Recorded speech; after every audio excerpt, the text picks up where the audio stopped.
नमस्कार दोस्तों, मैं हूं सौरभ शर्मा। आप देख रहे हैं न्यूज नेशन। हालांकि दोस्तों, बॉलीवुड एंकर होते हुए मैंने कभी किसी पॉलिटिशियन का इंटरव्यू नहीं किया, लेकिन जिस तरीके से उन्होंने अपना किरदार निभाया है, वो सामने मेरे बैठे हैं और he is giving a look like a politician. Sir, बहुत बहुत स्वागत है आपका। Thank you Saurabh ji. भाई, उस किरदार से निकलना कितना मुश्किल होता है जिस किरदार में आप इतना दमदार अपनी पूरी एनर्जी डाल देते हैं। जी देखिए, आई थिंक ये एक वो रहता है, जैसे हम लोग पूछते हैं ना कि सर आप ऑफिस से आते हैं तो जब घर पे आते हैं तो आप सामान्य आदमी बन जाते हैं, साधारण जो घर का लड़का होता है, घर का हस्बैंड होता है, घर का आदमी होता है। तो वैसे ही हम लोग अभिनेता लोग भी ऐसे ही रहते हैं कि एक बार कैरेक्टर्स फिनिश हो गया तो जब घर पे जाते हैं तो उसमें से by the time the whole journey from studio to home we come back to our normal self के चलो ठीक है। एक्चुअली सारी चीजें होती है ना, सब एक के बाद एक लेयर्स निकलते हैं, जैसे कपड़े जी। निकलते हैं तब आधे हम लोग खुद बन जाते हैं, जैसे बाल चेंज होते हैं, मेकअप निकलता है तो फिर सच्चाई सामने आ जाती है। तो बट डेफिनेटली एक किरदार, हर एक किरदार उनकी कुछ ना कुछ इम्प्रेशन, कुछ ना कुछ लाइनें, कुछ ना कुछ चीजें हम लोग में छोड़ के जाता है। तो 100% तो नहीं निकल पाते, लेकिन कोशिश करते हैं कि हम हमारी ओरिजिनलिटी मेंटेन रखें। अच्छा भाई, पॉलिटिक्स पॉलिटिशियन का किरदार, लेकिन पॉलिटिक्स में कितना इंटरेस्ट है आपको? माफ कीजिएगा सौरभ जी, मैं पॉलिटिशियन पॉलिटिक्स में इतना इंटरेस्ट नहीं रखता। जी। आई डोंट नो, अभी ये सब्जेक्ट तो कभी मैंने एक्सप्लोर नहीं किया है, बट कुछ जी। खास इंटरेस्ट नहीं रखता मैं पॉलिटिक्स में। अच्छा, अगर मैं आपको थोड़ा सा रिवाइव करूं और मैं बोलूं कि मैं जिनसे मुलाकात कर रहा हूं या जिनसे बात कर रहा हूं, he sexy Sam, mummy Punjabi debut 2011। Actually मेरा डेब्यू था जी, हॉलीडे बिल्कुल 2014 बिल्कुल। में। जी। मम्मी पंजाबी तो एक्चुअली मेरे दोस्त की फिल्म थी, जिस जहाँ पर मैं गया था जी देखने के लिए। जी। और उन्होंने बोला था अच्छा तू एक काम करेगा यहाँ पर थोड़ा ये कैरेक्टर कर लेगा और वो कैरेक्टर के लिए, बट फिलहाल वैसे मेरी डेब्यू थी हॉलीडे 2014 जी, 15 बिल्कुल 14 बिल्कुल। में आई थी। अक्षर जी। जी। अच्छा भाई, हॉलीडे की आपने बात करी।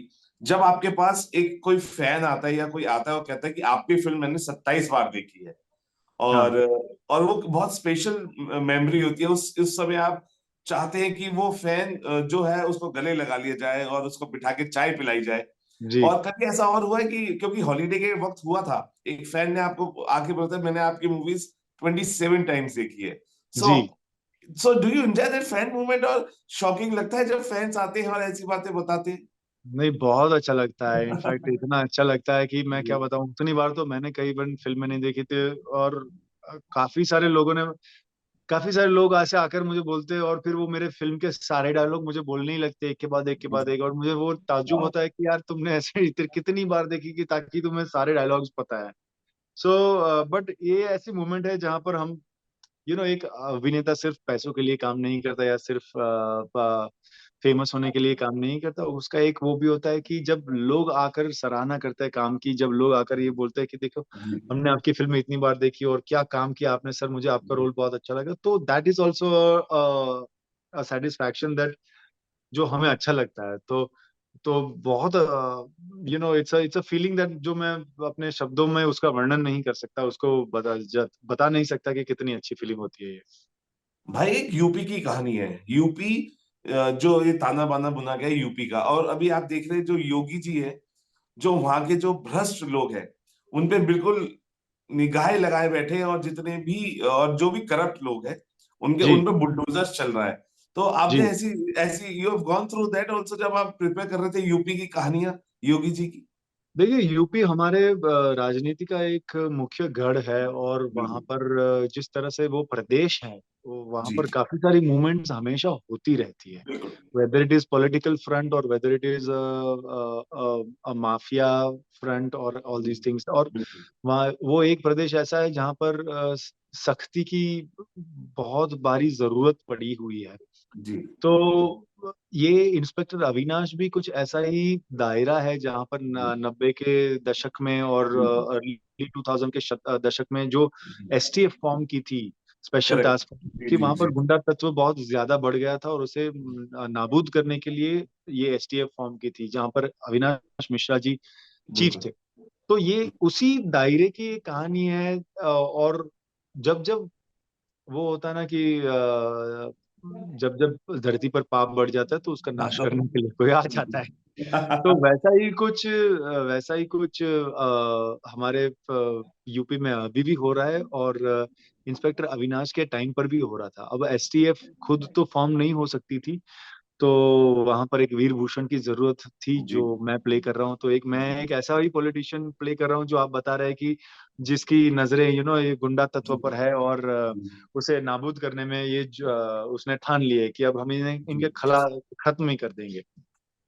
या अच्छा भाई, फरहाद से फ्रेडी बनने की क्या कहानी है? क्या किसी ने नाम दिया था फ्रेडी? बिकॉज जहां तक मुझे पता है आपका नाम फरहाद था, और फरहाद से फ्रेडी बनने की कोई कहानी है? बहुत इंटरेस्टिंग होगी अगर कोई कहानी होगी तो। जी, जब हम पहली फिल्म कर रहे थे तो मैं ना एक मॉडल के तौर पर फ्रेडी दारूवाला के नाम से बहुत फेमस था। जी। तो विपुल जी जो हमारे प्रोड्यूसर हैं, प्रोड्यूसर हॉलीडे के, उन्होंने मुझे फिल्मों के लिए साइन किया था। उन्होंने मुझे 5 फिल्मों के लिए साइन किया था। उन्होंने कहा कि अब ये तेरी नई इनिंग शुरू कर रहे हैं हम लोग, तो एक काम कर, ये तेरा जो पिछला जो नाम है वो रहने दे, कुछ ऐसा थोड़ा सा इजी नाम लेके आ, क्योंकि ये फ्रेडी दारू वाला नाम तो कुछ एकदम बहुत फैंसी लगता है। एक काम कर, कुछ सिंपल सा नाम रख दे। तो कुछ सोचने के बाद मैंने बोला सर फरहाद कैसा रहेगा? उसने बोला ठीक है, तुझे जो ठीक लगे वो, पर फ्रेडी निकाल दे। तो उसके चलते हमने फरहाद किया था। और फिर आपने, अगर आप हॉलीडे देखेंगे तो उसमें लिखा होगा इंट्रोड्यूसिंग फरहाद। जी। और उस नाम से मेरी लॉन्च हुई थी, लेकिन प्रेस और गूगल पर फरहाद लिखो तो सिर्फ फ्रेडी दारू वाला ही आ जाता है। जी। जी। तो फिर ऑब्वियसली वो थोड़ा मिक्स एंड मैच हो गया, और फिर मैंने सोचा कि यार अगर जैकलीन फर्नांडिस नाम हो सकता है, कटरीना कैफ नाम हो जी, सकता है, बिल्कुल। लीजा हेडन नाम हो सकता है, बिल्कुल। जॉन इब्राहिम नाम हो सकता है, तो फ्रेडी दारूवाला क्यों नहीं हो सकता? हालांकि मेरा लास्ट नेम तो ऐसा है जिसे लोग तुरंत कनेक्ट करते हैं, दारू वाला। किसे अच्छा नहीं लगता दारू वाला? अच्छा भाई, holiday, force two, commando two, race 3, क्योंकि सारी एक्शन, बहुत एक्शन फिल्में हैं। We have seen you doing lot of action. तो कभी मन करता है कि पूरी एक एक ऐसी मेन लीड हीरो और एकदम एक्शन, फुल ऑन एक्शन वाली फिल्म करूं। जी हाँ, मुझे बहुत ही इच्छा है कि मैं out and out as a positive lead एक एक्शन फिल्म करूं, जहां पर मैं ही मेन हीरो हूं। और जल्दी वो फिल्म भी आएगी। अच्छा देखिए, आप जिस तरीके से जिन लोगों को सुनते हैं उनसे लगता है कि you are very romantic kind of a guy. Rafi, Kishore, Sonu, Arijit, आप सुनना पसंद करते हैं सबको। बहुत अच्छा लगता है मुझे, हाँ जी। तो कौन सा गाना दिल के बहुत करीब है किशोर, अगर किशोर साहब का, सोनू या अरिजीत या रफी साहब का अगर हम पूछे? जी, किशोर जी के तो मुझे बहुत सारे गाने पसंद है, लेकिन एक गाना है, हम भी चले तुम भी चलो, हम भी चले, चलती रहे जिंदगी। फिर जाने जा ढूंढता फिर रहा, जी। सोनू जी के तो क्या बताऊं, अभी कितने ही ऐसे सॉन्ग है। सानू जी के आशिकी के ले लो, या फिर संभाला है मैंने बहुत अपने दिल को, वाह। ये सब ले लो, या अरिजीत जी के कोई भी सॉन्ग ले लो यार। बहुत, आई मीन, ये भंड मैंने एक्चुअली ये ठाना है कि जब मुझे अवार्ड मिलेगा ना, तो मैं सबसे पहले शुक्रिया तो म्यूजिक इंडस्ट्री का करूंगा। क्योंकि वो एक इंडस्ट्री ऐसी है जिसने मुझे बहुत संभाला है। जब मेरा सैड टाइम होता है, जब मेरा अच्छा टाइम होता है, तो मुझे इंस्पिरेशन वो म्यूजिक सुनकर मिलती है। तो हम कितना भी कहें कि यहाँ से इंस्पिरेशन मिल, बट मेरी काफी सारी इंस्पिरेशन मुझे म्यूजिक से मिली है। तो इन लोगों ने या उदित नारायण जी के सॉन्ग, कुमार सानू के सॉन्ग, सबके सॉन्ग ने मुझे बहुत कुछ इंस्पिरेशन दिया है। तो या मैं तो बहुत बड़ा फैन हूँ उनका। इसलिए इसलिए भाई, जब भी 60 किलोमीटर ट्रेवल करते थे बसेस में, तो यही यही एक जरिया था तो पता नहीं। यही सुनता रहता था, बिल्कुल। इन्होंने मुझे वो 60 किलोमीटर वन वे जाने के लिए बहुत जज्बा दिया है। बिल्कुल। अच्छा भाई, अगर आप एक्टर नहीं होते, बिकॉज आप बहुत सक्सेसफुल मॉडल भी थे, मनीष मल्होत्रा की टॉप चॉइस थे आप, और बहुत बेहतरीन आपने रैंप पे किया है। मतलब कहते हैं ना, हम जनरली एक्ट्रेसेस या गर्ल्स को कहते हैं बिजलियां गिराते थे यार, बिजलियां गिराती है, लेकिन आप बिजलियां गिराते थे जब रैंप पे थे। तो जी, कभी सोचा कि अगर आप एक्टर नहीं होते तो फ्रेडी क्या कर रहे होते? आप, मुझे पता है बाइक का बहुत शौकीन है, आप बाइक मैकेनिक मत बोलिएगा, लेकिन फिर भी आई नो। अगर बाइक मैकेनिक नहीं होता तो कोई म्यूजिशियन होता। मैं म्यूजिक बजाता हूँ, मैं ड्रम्स बजाता हूँ, तो और मुझे म्यूजिक बजाना बहुत अच्छा लगता है, तो शायद मैं एक कोई म्यूजिशियन होता। या हाँ, बाइक मैकेनिक तो आपने बोल ही दिया कि नहीं बोलूं। या फिर मैं क्रिकेटर होता, मैं क्रिकेट वाह बहुत खेलता था और अभी भी बहुत खेलता हूँ। तो या फिर कोई क्रिकेटर होता है यार। भाई, सुना है रेस 3 भी मना कर दी थी, लेकिन जब सलमान से सामना हुआ तो फटाफट हाँ हुई और रेस 3 हुई। हाँ अभी ऐसा था कि मैंने पहले तो रेस 3 के लिए बोल दिया कि नहीं मुझे नहीं करना, क्योंकि मुझे लगा था बहुत छोटा रोल है, लेकिन तौरानी जी ने मुझे बुलाया, मतलब एक बार मिल ले, आप मिल लो बेटा। तो मैं गया उनसे मिलने, बोला सर ये तो बहुत, बोल रहे नहीं ऐसा नहीं, आपको लग रहा है, इसका प्राधान्य बहुत है, प्लस सलमान सर के साथ फिल्म है, और तो पब्लिसिटी और प्रमोशंस में तो आप रहोगे ही। तो मैंने बोला सर फिर ठीक है, सलमान सर के साथ तो वैसे भी काम करना था, तो हम क्यों नहीं करेंगे। अच्छा फ्रेंडी भाई, क्योंकि एक बहुत अच्छा किरदार निकल के आया है एज अ पॉलिटिशियन, जी। इसके बाद you are exploring more of अलग तरह के किरदार इन योर नेक्स्ट प्रोजेक्ट्स। जी हाँ। देखिए पिछले 2 हफ्तों में 3 प्रोजेक्ट्स रिलीज हुए हैं। एक था छत्रपति, एक है छत्रपति, बिल्कुल। इंस्पेक्टर अविनाश, और तीसरा है क्रैकडाउन 2 जो कल ही रिलीज हुई है। राइट। तो ये तीनों तीन कैरेक्टर एक दूसरे से बहुत ही डिफरेंट है, और एज एन अभिनेता मैं अपने आप को वो काम करते देखना चाहता हूँ जो एक दायरे में ना बना रहे, अलग अलग किस्म के, अलग अलग प्रकार के काम करे, ताकि मैं अपना हुनर दिखा सकूं।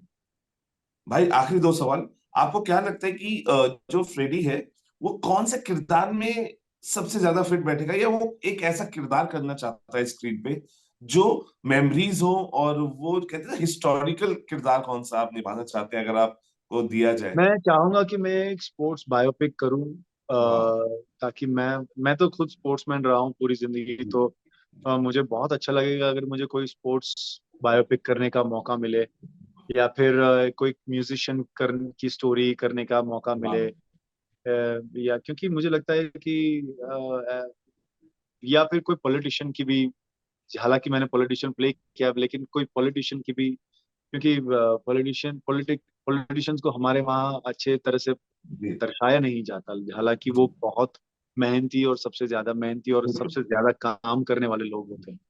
तो आशा रखता हूँ कि आगे एक्शन फिल्में तो एक एक तरफ है, लेकिन कुछ ऐसी फिल्में भी मिले जहां पर मैं लोगों को हंसा भी सकूं, और कुछ बता भी सकूं, किसी की जिंदगी अपने अंदर ढाल कर लोगों को दिखा सकूं। वाह, आखिरी सवाल भाई, कौन सी actress, because you been working with so many of them, फिर भी एक ख्वाहिश होती है कि I would love to work with that girl और that actress, so who is that, कि जिसका लगता है कि आपको कि आपकी जोड़ी सबसे ज्यादा जमेगी, या आप चाहते हैं उसका जमे। अम, मुझे लगता है कि किसी भी एक्ट्रेस के साथ जिसके साथ आपकी ट्यूनिंग बैठ जाती है, तो वो एक अलग प्रकार की केमिस्ट्री बाहर नजर आ जाती है। फिलहाल बिल्कुल। तो मैंने ऐसा कभी नहीं सोचा कि मैं कौन सी एक्ट्रेसेस के साथ काम करूंगा, लेकिन मैं तो ये सोचता रहता हूँ कि कौन से डायरेक्टर के साथ और कौन से प्रोजेक्ट के साथ मुझे वेरी जाऊंगा। नाइस। अभी एक्ट्रेस वाला स्टेज नहीं आया है। ओके भाई, एक एक अपने ही किरदार में अपने फैंस को, बिकॉज बहुत पसंद किया जा रहा है, पर्सनली जब मैंने आपका इस किरदार को देखा, I was amazed to see Freddy on screen as a politician. और भाई keep entertaining us the way you are doing अभी, और अलग अलग किरदार में जिस तरीके से आप हमारे सामने पेश होते हैं, वाकई में लगता है कि ये जो फ्रेडी है, he is working on his roles and scripts, and directors choice actor हैं आप now. So what thank all you. You have to say to your fans who are listening to us, like। देखिए मैं fans की सबसे पहले तो शुक्रिया अदा अर्ज करना चाहूंगा, क्योंकि उन बहुत सारे ऐसा वक्त होता है जहाँ पर हम लोग कुछ नहीं कर रहे या काम नहीं आ रहा बाहर, तो तब फैंस ही होते हैं जो हमें इंस्पायरिंग मैसेजेस और प्यार अनलिमिटेड भेजते रहते हैं। तो उन सब फैंस का सबसे पहले तो बहुत शुक्रिया कि आपके वजह से मैं अभी भी चल रहा हूँ, और कोशिश करूंगा कि आपको ऐसे ही एंटरटेन करके रखे। इंस्पेक्टर अविनाश देखिएगा, जियो सिनेमा पर स्ट्रीम हो रही है फ्री ऑफ कॉस्ट, और वीर भूषण जो है बहुत ही अच्छा किरदार है, आपको देखने पर मजे आ जाएगी। तो प्लीज देखिए, और क्रैकडाउन 2 भी रिलीज हो गई है जियो सिनेमा पर, तो वो भी देखिए। थैंक यू भाई टॉकिंग टू अस। आपने थैंक हमें यू, वक्त दिया, शुक्रिया। थैंक यू और सौरभ जी। हम भी यही कहेंगे, जिस तरीके से जो फ्रेडी है, he is working on his script, he is working on his roles, and he is working on directors also. जिस तरीके से डायरेक्टर्स के चॉइस आप बनते जा रहे हैं, उम्मीद करते हैं कि आपको, आपकी जो विश लिस्ट है और उसमें जितने भी डायरेक्टर्स हैं, हम आपको उन सभी की फिल्मों में देख पाए और आमीन, आपके किरदारों को एंजॉय कर पाए। थैंक यू भाई। आमीन। Thank you so much Saurabh ji. आपका दिन शुभ रहे।